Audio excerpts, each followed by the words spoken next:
Now, listen. It is deja vu. It's literally the same exact thing that happened last game, but I'm not going to sit here and just bash this basketball team. They go out on a back-to-back, the second of a back-to-back, without Jimmy Butler, without Wilson Chandler. We are already depleted as it is with body, so you have to understand that. We go out there and win. Now, I know that we were up 30 points at one point. They knock it down to 6. We'll get through it. We'll go and dissect this, but I know it was the tale of two halves once again, but we escape with a win, and I'm not going to sit here and bash this basketball team again after they pulled a similar move on me last night. We win a basketball game, put it behind us. The Suns stink. The Phoenix Suns are garbage. It reminds me of the process years, and that's why it does bother me a little bit on how can this even happen? How can a 30-point lead get blown like that? I don't understand, especially against a team like the Suns. It happened, whatever, we still won, let's move on, but it does eat me alive a little bit. The Suns are so bad. That arena is so empty. Oh, it's so bad. That team stinks. They stink.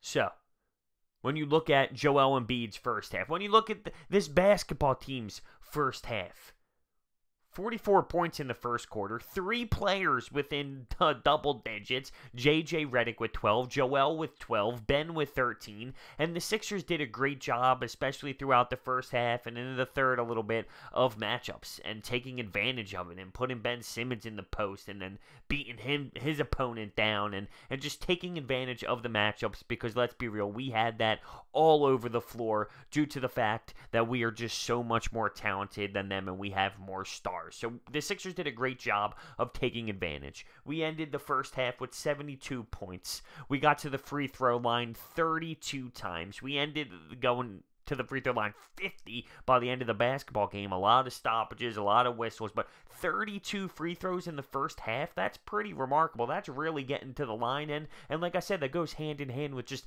taking advantage of the size differential because we dominated when it came to that. Embiid finishes the day with 42 points and 18. He had 30 and 14 at half. So when you take a look at Ben Simmons, Joel Embiid, and J.J. Redick, they were our crucial point getters today. 98 of our 132 points were those 3 guys. Ben Simmons ended the day with 29 points, and I will say, he actually did a decent job at the free throw line. I'm probably going to get some hate for this, but it is the truth, and this is how I see it, though. He missed his last 4 free throws. He was getting fouled on purpose. He missed his last 4 free throws, and especially the last 2 was to put the game away, and he missed both. And what happened as soon as he missed those 2 free throws? Booker goes down, hits a 3, and it's a 4-point game.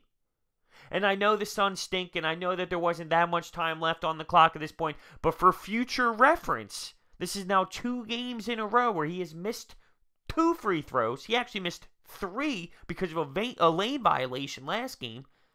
He missed all of them to put the game away. Now, he had a phenomenal game. He did. He dominated his opponent. He had 29 points, and he did very well from the free throw line before the last 4 to put the game away. And I'm just saying, in the future, when the playoffs are on stake here, and he's in the Boston TD Garden, and he needs to hit those free throws, I'm just saying. I thought Ben did phenomenal, though, and he did shoot better from the line and from the charity stripe throughout the entire game. But to put the game away, I need to look at that, and I do look at that, and I value it. Even though it didn't cost us this game, I value it for the future. JJ had 27. This game, it got close. So we had the 30-point blowout. They knock it down to 6. And that's when Korkmaz had a step-back 3 that was clutch as hell. And then he was actually doing great work down the line, and he hits Joel Embiid, the baseline. I couldn't think of the word. He was doing work down by the baseline. He hits Joel Embiid with a beautiful pass, and Korkmaz gets us a nice little spark, and we take that double-digit lead again. But Embiid was so dominant. You look at the other team, and they just have nothing. Mikal Bridges, by the way, a whopping 1 for 8. from the floor, and I wanted Mikal Bridges, and I don't think that this one game against the Sixers shows everything that he is, but he struggled against the squad. Him and Brett Brown had a little moment when he was checking in, and I'm thinking to myself, that has to be a little awkward. Yeah, we drafted you and then traded you in 45 minutes. It had to be a little awkward. I'm a fan of Bridges, and due to the circumstances on where he is, it's tough to play in that type of environment with that type of team. They stink. But he didn't show it whatsoever today. The only person who balled out was Booker, who ended up having 37 and 8, and I kind of figured that was going to happen because what guard doesn't go off? And Booker goes off against a lot of teams. He's talented. He shoots the ball. He's got the green light whenever. And he goes off against pretty much any team that he plays. But knowing how we defend guards, I figured that was going to come out. My one buddy was actually at the game, and I said, I guarantee Booker 40-plus tonight. I was close. I was definitely close. What do I say about this win when I take a look at it and I realize, yes, no Jimmy Butler, no Wilson Chandler is a serious problem considering our depth and having to use our bench. Now, speaking of that, Bolden got his first nod, nod today with his start on his birthday. And what does he do? He gets 3 fouls so early and has to get taken out of the game. Maybe it was emotion, maybe it was energy, maybe he just wanted to play so well and he just got so juiced up. But he had some pretty tough fouls and early on in this game to the point where we had to yank him off pretty early and put T.J. McConnell in and move Ben Simmons around. Sadly, I was rooting for Bolden to get a spark. It was a weird lineup for us tonight, and I understand that it's hard to get juiced up and emotional against a Phoenix Suns team with, 9 wins? I understand that's tough to do. But you have to do it. They're on their schedule. You have to win. We did win, but it does eat at me a little bit that consistently now we are seeing this pattern. We were blowing them out of the water. 30 points against the Phoenix Suns. How did the Phoenix Suns score enough?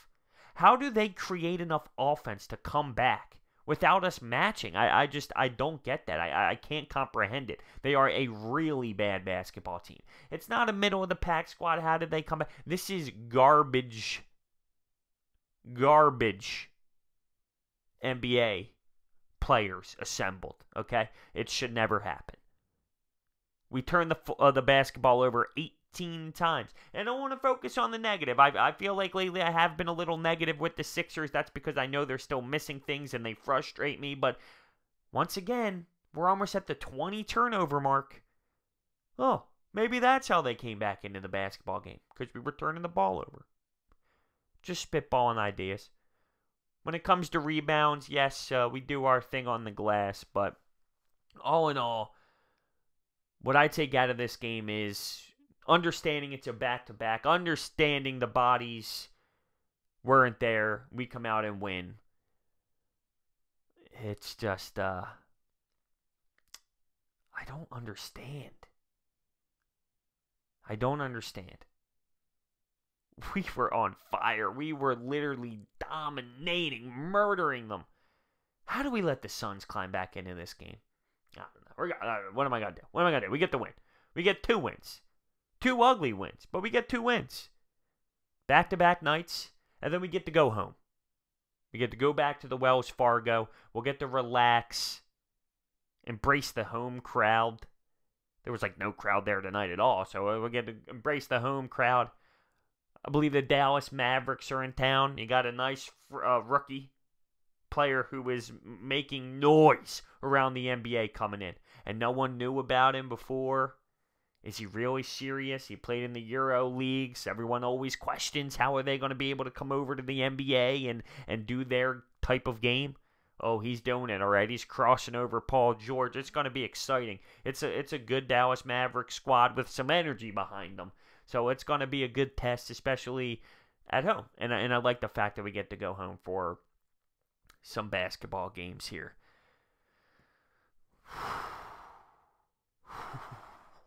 You can only imagine how I was sitting on my couch thinking to myself, you have to be kidding me. Just picture what I was like when they knocked it down to 4 points in the fourth quarter. Up 30. But nothing fails to amaze me at this point. For real. Sixers get the win. They find a way to squeak it out. Joel Embiid had 42 and 18. The guy is a serious monster. 30 and 14 at half. Ben Simmons with 29. He did better than average from the free throw line. JJ 27, and that was the majority of her points. But I will have to give some praise to Korkmaz, because when it came a 6-point game, he had a huge 3 and a really nice pass. Put us back up. Double digits. So, more power to him. Let me know your thoughts down below on this game. Thank you so much for watching. I'll see you next time.